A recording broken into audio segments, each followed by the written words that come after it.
Françaises, Français, mes chers compatriotes de l'Hexagone et des Outre-mer, fidèle à une tradition qui nous est chère, je suis heureux de vous présenter tous mes vœux pour l'année qui s'ouvre. L'année 2018 ne nous a pas épargnés en émotions intenses de toute nature. La France a connu de grands moments, des victoires sportives, de grands événements culturels, la célébration du centenaire de l'armistice de 1918, et j'ai porté à cette occasion la voix de la France pour la paix. Le Premier ministre, avec son gouvernement et le Parlement, en 2018, ont fait beaucoup pour le pays. Je ne vais pas ici tout énumérer, mais nombre de transformations qu'on pensait jusqu'alors impossibles, comme celle du travail ou des chemins de fer, ont été menées à bien. Ils ont lancé une action forte pour notre école, nos universités, l'apprentissage et l'alternance, l'attractivité de notre pays. Ils ont posé les bases d'une stratégie ambitieuse pour améliorer l'organisation de nos hôpitaux, nos cliniques et nos médecins, pour lutter contre le réchauffement climatique, éradiquer la grande pauvreté et permettre à nos concitoyens en situation de handicap de trouver leur place dans la société. Les résultats ne peuvent pas être immédiats et l'impatience que je partage ne saurait justifier aucun renoncement. Le gouvernement, dans les prochains mois, devra poursuivre ce travail pour ancrer nombre de ces réformes dans notre quotidien, mais aussi pour changer en profondeur les règles de l'indemnisation du chômage, afin d'inciter davantage à reprendre le travail, l'organisation du secteur public pour le rendre plus efficace, et notre système de retraite pour le rendre plus juste, au fond, pour bâtir les nouvelles sécurités du XXIe siècle. Mais nous avons aussi vécu de grands déchirements et une colère a éclaté qui venait de loin. Colère contre les injustices, contre le cours d'une mondialisation parfois incompréhensible, colère contre un système administratif devenu trop complexe et manquant de bienveillance, colère aussi contre des changements profonds qui interrogent notre société sur son identité et son sens. Cette colère a dit une chose à mes yeux, quels que soient ses excès et ses débordements. Nous ne sommes pas résignés. Notre pays veut bâtir un avenir meilleur, reposant sur notre capacité à inventer de nouvelles manières de faire et d'être ensemble. Telle est, à mes yeux, la leçon de 2018. Nous voulons changer les choses pour vivre mieux, défendre nos idéaux. Nous voulons innover sur le plan démocratique, social, politique, économique et environnemental pour cela. Il serait dangereux que notre situation nous conduise à ignorer le monde qui nous entoure. Bien au contraire, car tout se tient. Là aussi, de grandes certitudes sont en train d'être mises à mal. L'ordre international, bâti en 1945, est remis en cause par de nouvelles puissances et malmené par certains de nos alliés. Partout en Europe montent les partis extrémistes, tandis que les interventions de puissances étrangères, étatiques et privées se multiplient. Les grandes migrations nous inquiètent et sont instrumentalisées par les démagogues, alors même qu'il nous faut bâtir aujourd'hui de nouvelles réponses à ce phénomène qui ne cessera pas demain, compte tenu de la démographie mondiale. Les luttes contre le réchauffement climatique et pour la biodiversité sont plus nécessaires que jamais, mais se trouvent entravées. Nous surmonterons ensemble les égoïsmes nationaux, les intérêts particuliers et les obscurantismes. Le terrorisme islamiste continue aussi de sévir. Il change et sur tous les continents se déploie. Il y a quelques semaines à Strasbourg, il a encore frappé, comme il avait frappé à Trèbes et Paris durant l'année qui s'achève. Enfin, des changements technologiques profonds, au premier rang desquels l'intelligence artificielle, transforment rapidement notre manière de nous soigner, nous déplacer, nous former, produire. Vous le voyez. Nous sommes en train de vivre plusieurs bouleversements inédits. Le capitalisme ultralibéral et financier, trop souvent guidé par le court terme et l'avidité de quelques-uns, va vers sa fin. Notre malaise dans la civilisation occidentale et la crise de notre rêve européen sont là. Alors faut-il pour autant s'en désespérer? Je ne le crois pas. C'est un défi immense. Et tout cela est évidemment lié avec le malaise que vit notre pays.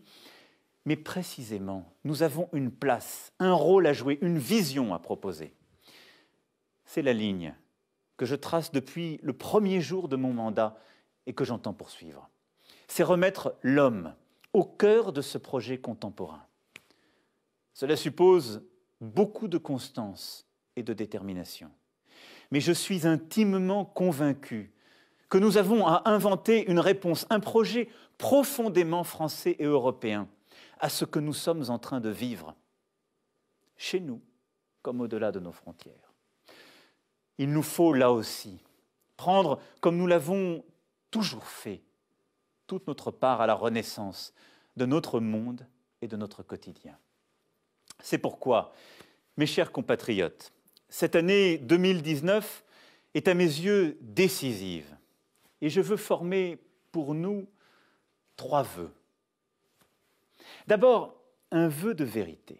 Oui, nous souhaitons en 2019 de ne pas oublier qu'on ne bâtit rien sur des mensonges ou des ambiguïtés.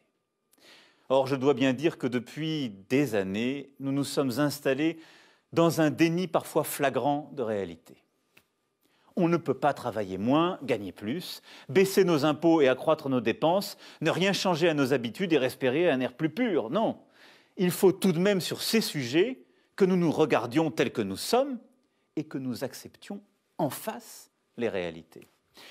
Nous vivons dans l'une des plus grandes économies du monde.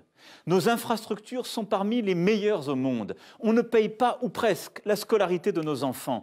On se soigne à un coût parmi les plus faibles des pays développés pour avoir accès à des médecins d'excellence. Nous dépensons en fonctionnement et en investissement pour notre sphère publique plus que la moitié de ce que nous produisons chaque année. Alors, cessons de nous déconsidérer ou de faire croire que la France serait un pays où les solidarités n'existent pas, où il faudrait dépenser toujours davantage. Nous pouvons faire mieux, et nous devons faire mieux. Nous assurer que nos services publics restent présents partout où nous en avons besoin, que les médecins s'installent où il en manque, dans certaines campagnes, ou dans des villes ou des quartiers où il n'y en a plus, qu'on puisse avoir le téléphone portable ou Internet partout où on vit et travaille, et surtout, qu'on puisse vivre en sécurité et tranquillité partout.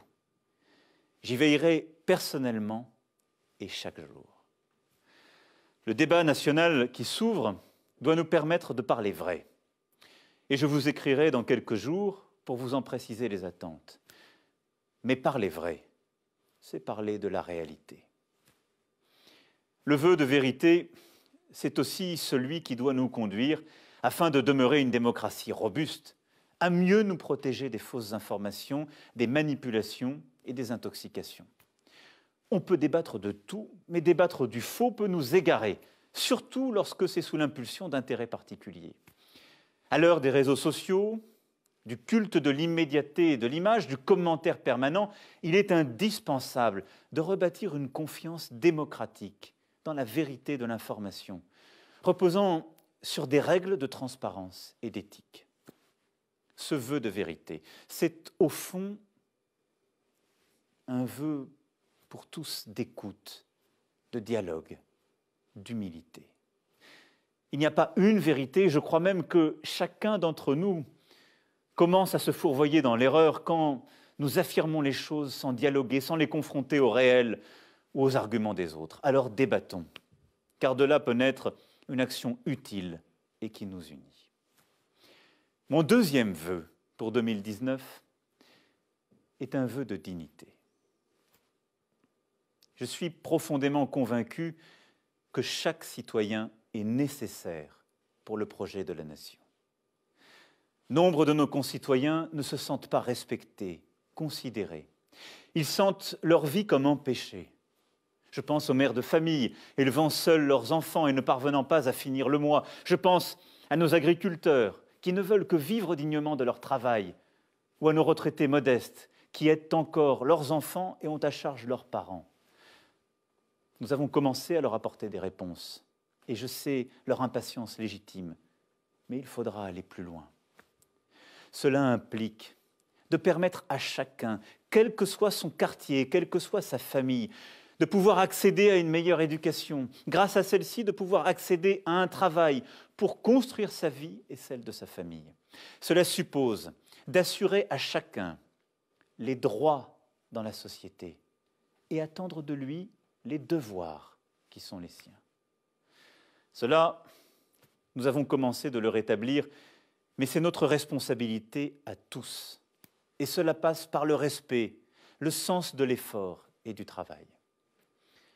Cela suppose aussi de lutter contre les intérêts profonds qui parfois bloquent notre société et notre État, qui ne reconnaissent pas suffisamment le mérite ou qui enferment trop de nos concitoyens dans des cases. Notre dignité de citoyen exige que chacun se sente pleinement acteur de la vie de la nation, de ses grandes décisions, à travers ses représentants ou directement. Nous devons, grâce au débat qui a commencé, redonner toute sa vitalité à notre démocratie. J'aurai sur ce sujet des décisions à prendre, car d'évidence, nos institutions doivent continuer à évoluer. Mais la dignité, mes chers compatriotes, c'est aussi le respect de chacun. Et je dois le dire, j'ai vu ces derniers temps des choses impensables et entendu l'inacceptable. Nous ne vivons libres dans notre pays que parce que des générations qui nous ont précédés se sont battues pour ne subir ni le despotisme ni aucune tyrannie. Et cette liberté, elle requiert un ordre républicain. Elle exige le respect de chacun et de toutes les opinions. Que certains prennent pour prétexte de parler au nom du peuple, mais lequel, d'où, comment, et n'étant en fait que les porte-voix d'une foule haineuse, s'en prennent aux élus, aux forces de l'ordre, aux journalistes, aux juifs, aux étrangers, aux homosexuels. C'est tout simplement la négation de la France. Le peuple est souverain. Il s'exprime lors des élections.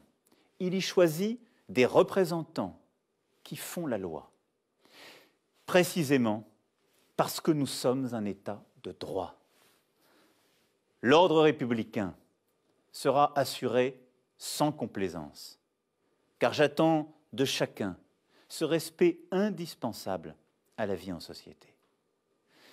Je veux avoir un mot précisément pour tous ceux qui, au quotidien, permettent à notre République d'œuvrer à la plus grande dignité de chacun. Nos militaires, qui ce soir encore sont pour nombre d'entre eux à des milliers de kilomètres de leur famille, nos pompiers, nos gendarmes, nos policiers, nos personnels soignants, les élus de la République, les engagés bénévoles des associations. Tous ceux qui tissent le lien de la nation, œuvrent à la fraternité quotidienne et qui, ce soir, je le sais, sont aux côtés des plus vulnérables, des plus fragiles, auxquels je pense tout particulièrement. Enfin, je veux former un troisième et dernier vœu, un vœu d'espoir. Espoir en nous-mêmes comme peuple, espoir en notre avenir commun, espoir en notre Europe. Je crois que nous avons en nous une énergie salutaire si nous savons retrouver confiance en nous-mêmes et entre nous. Je crois que la France porte en elle un projet inédit, un projet d'éducation de chacun, une culture forte qui nous unit, un projet de construction d'une écologie industrielle, d'une société aux solidarités nouvelles et au service des personnes. Et derrière cela, ce que nous voulons profondément, c'est retrouver la maîtrise de notre quotidien et de notre destin, ne plus subir. C'est cela qui doit guider nos choix pour le pays et les grandes décisions pour l'année à venir. C'est aussi cela qui doit guider le projet européen renouvelé que je vous proposerai dans les prochaines semaines. Retrouver la maîtrise de notre vie, c'est choisir notre alimentation, c'est assurer la justice fiscale, c'est nous protéger contre nos ennemis, c'est investir pour innover, c'est apporter une réponse commune aux migrations. Je crois très profondément dans cette Europe qui peut mieux protéger les peuples et nous redonner espoir. Au mois de mai prochain, nous aurons à nous exprimer sur ce choix européen ô combien important. Nous voulons en finir avec le sentiment d'impuissance à tous les niveaux.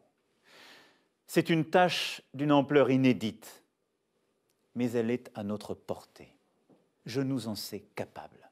Et c'est là que réside cet espoir pour 2019. J'ai grandi en province et je connais ces terres qui ont été bousculées durant ces dernières décennies et qui parfois doutent.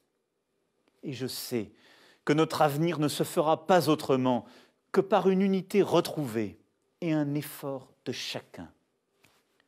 C'est ainsi que chaque citoyen retrouvera un peu de sens et un peu de maîtrise de sa vie en plus. Et je sais que notre avenir dépend de notre capacité précisément à nous aimer et à aimer notre patrie. De tous les horizons, de toutes les générations, là est l'énergie de la France. Je suis au travail, fier de notre pays, fier de toutes les Françaises et de tous les Français, déterminé à mener tous les combats présents et à venir, parce que je crois en nous, je crois dans cet espoir français et européen que nous pouvons porter. Alors, mes chers compatriotes, je vous souhaite une belle année 2019. Vive la République et vive la France.